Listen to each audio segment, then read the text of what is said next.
Hey, this is Dr. Lisabeth Saunders Medlock from Life by Design Coaching with your life coaching tip of the week for October 31st, 2011. Happy Halloween, everyone. Given that it's Halloween, I want to focus on fear and something that people seem to fear a lot, which is making a mistake.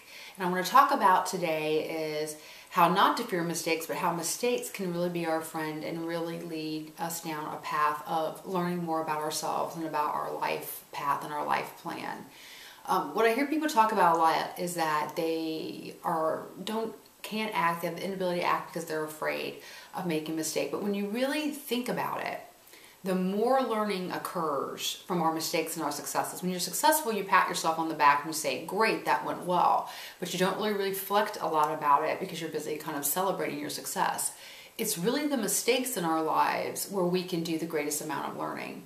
So instead of being afraid of making mistakes, instead of criticizing yourself for making mistakes, when you do make mistakes, recognize that analyzing those mistakes, looking at what went wrong, looking at what you could have done differently, look at why you think it was a mistake, if you identified it as such, can be a way of learning, a way of readjusting your values, readjusting your goals, readjusting your life plan. The only way to really not make mistakes in life is to basically do nothing, to not live life, because if we move forward in life and we move forward and live full out and live with gusto, we're going to make mistakes. The more that we really try to impact and contribute to others around us and impact our world, which acts to make us take risks and move forward and do bold things, the more we're going to be apt to make mistakes. It's unavoidable. But it's in those mistakes that we can really listen and learn. One way of looking at a mistake is thinking about it's really your inner voice telling you that something is off. Or maybe whatever higher power you believe in. When you really think about it, sometimes the mistakes that we make, or the things that we call mistakes, are really things we shouldn't have been doing anyway. We were going down the wrong path, we weren't in the right career, we weren't in the right relationship, and it really wasn't something that was good for us in the end. And we end up getting out of those situations, getting out of those mistakes, living through them, and ending up better off because of them.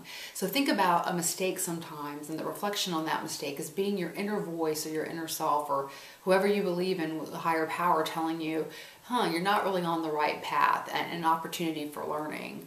And don't criticize yourself when you make mistakes. A lot of times I think what happens is that people just beat themselves up when they make mistakes. And what happens is when you beat yourself up for making a mistake, you don't ever reflect and you don't ever learn because you're so busy saying, oh, why did I do that?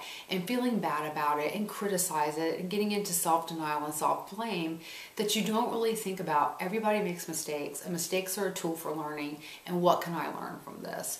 So criticizing yourself is a sure way to kind of gloss over your mistakes, not look at your mistakes in a truly analytical, wholehearted way, and be open to the learning that comes from those mistakes. So again, the only way to avoid mistakes is to not live. We're all living, we all make mistakes, and I think we can embrace the learning that we can do when we make mistakes. And the more boldly you live, the more mistakes you're going to make. So think about, mistakes are awesome. We all make them. That's how we learn. And we can celebrate our mistakes as well as celebrating our successes. So no fear, guys. You should have no fear of mistakes. They're here to actually help you stay on course and stay the path. I hope you enjoyed this life coaching tip of the week, and I'll be back next week with another tip. Have a great week.